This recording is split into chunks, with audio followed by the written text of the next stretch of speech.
So we enter the heart of collegiate cross-country season, which is always a fun time with scenic courses and huge team battles between distance running powerhouses. But I thought we'd take a look back at some of the craziest and most exciting NCAA cross-country races in history, and in particular, look at the race that was one of the greatest battles between two premier talents we've ever seen.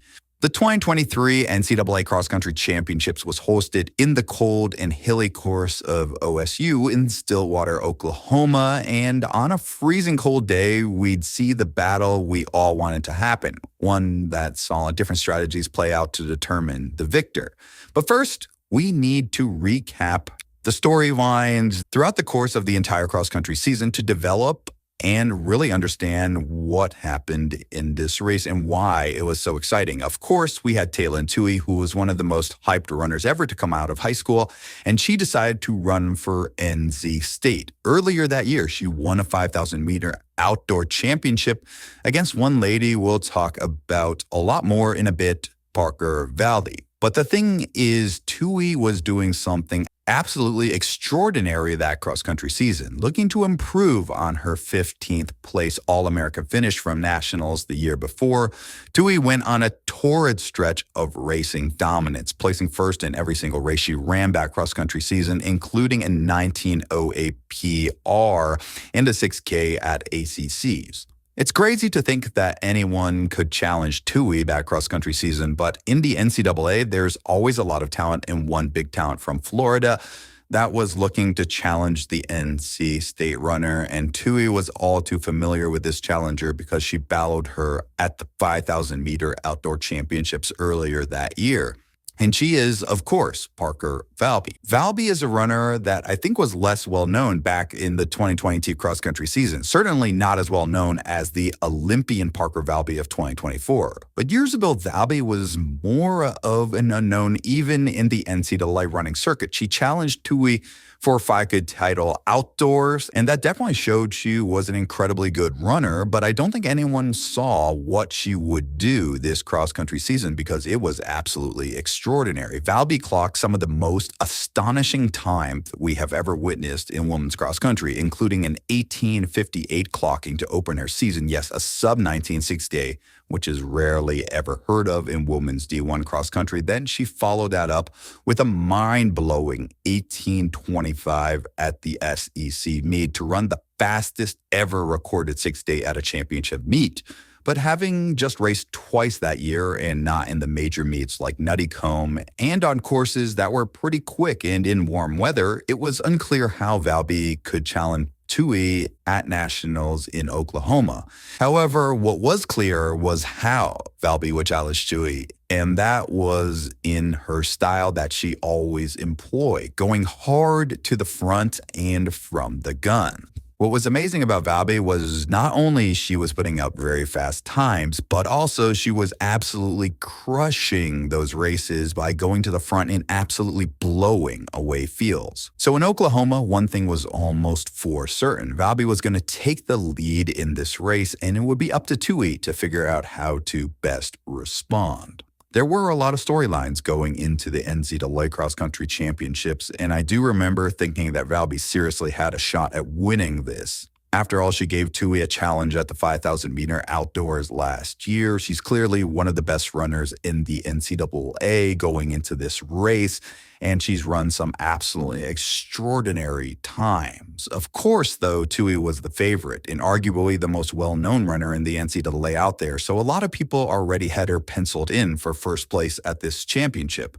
But I kind of knew that Valby would do something to make this one interesting. After all, Valby had the fastest times of the year, but how well could she translate that to the cold, the hills, and racing against a runner who could challenge her ability in Katelyn Tuohy? We'd all be eagerly awaiting for answers as the gun went off in Stillwater, and honestly, this has to be one of the greatest cross-country courses out there.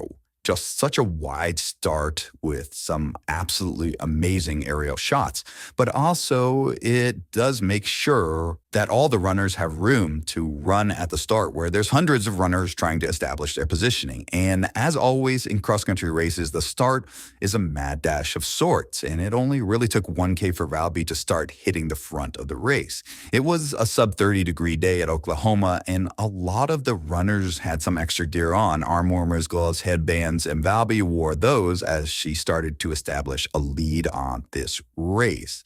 Now, one thing that may have been an advantage for Valby is she was an individual qualifier for the national championship race. Basically, this would mean that her team was not good enough to qualify. However, as a top performer, she was given a spot in the race to compete for an individual spot.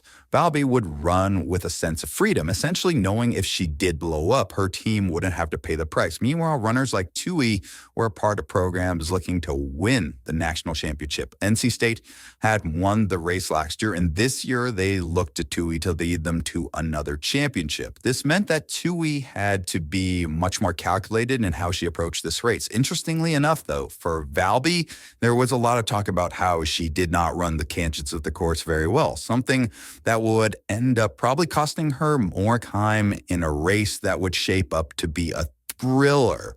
And the exciting part of this race was Valby just continued to increase her lead in the middle of it, leading viewers to wonder, could the chase pack led by Katelyn Tuohy catch up, or would they leave it until too late as the runners pushed over the hills, which are pretty brutal on this course? It was interesting because Valby had run some fast, flatter courses, but nothing like this. So we had no idea if she could really adapt. However, with around 1.5 miles to go in this race, Tuohy decided it was time to make a big move and try to go catch the Florida Gator that had put up quite a sizable lead on her F4K, nearly 12 seconds. That lead would dwindle down to just 5 seconds around the 5K split, and with just 1K to go, Valby was being hunted down by the most dominant runner in the NCAA at the time. As the runners approached the final stretch of the race, they faced a tough hill where Tuohy seemed to power a bit and go to her arms, making up more ground on Valby. And with 500 meters to go, a decisive moment would happen in this race as Tuohy passed Valby. This was the key moment of the race. Could Valby respond and fend off Tuohy's charge, or would Tuohy simply blow by Valby and win the race? It turns out that it would be the latter. Tuohy passed Valby and did not look back, pushing hard to the finish and beating Valby, who came in not too far behind her. You got to give it to Parker Valby here for posing the greatest challenge to an otherwise undefeated cross-country runner that season. But there's one thing about Tuohy, and that's that she does race for her team. As much as she probably enjoyed the individual win, she was focused on leading her team to victory, and with a huge performance from Kelsey Camille in third, not too far behind Valby, the NC State Wolfpack won their second national championship title, taking down a very strong New Mexico squad thanks to their 2 low sticks. Tuohy and Camille ensured NC State got the victory. Overall, this was one of the most exciting NCAA championship races ever. The conditions were frigid and provided a great atmosphere to see a battle between 2 runners, Katelyn Tuohy and Parker Valby. For Tuohy, this marked a sort of high point in her cross-country dominance, as next season, Valby would come back and take down Tuohy at both Nuttycombe and Nationals, although Tuohy would get another team cross-country title as NC State won a thriller against Northern Arizona. Meanwhile, this marked a tough loss for Valby, and the rest of the season's indoor and outdoor track would be tough as well as she'd battle with injuries. But she would eventually win a 5K outdoor title that started an unprecedented reign of dominance at the NCAA level and eventually a trip to the Olympics. It's races like these that are great to reflect on even years later because they'll forever remind us of how great cross-country can be. And given we're entering the heart of the 2024 cross-country season and big names like Tuohy and Valby have left the collegiate ranks, it'll be interesting to see if a race this epic is going to happen again as the teams head to Wisconsin this year. But if you enjoy content like this on cross-country, be sure to like and subscribe. See you in the next one.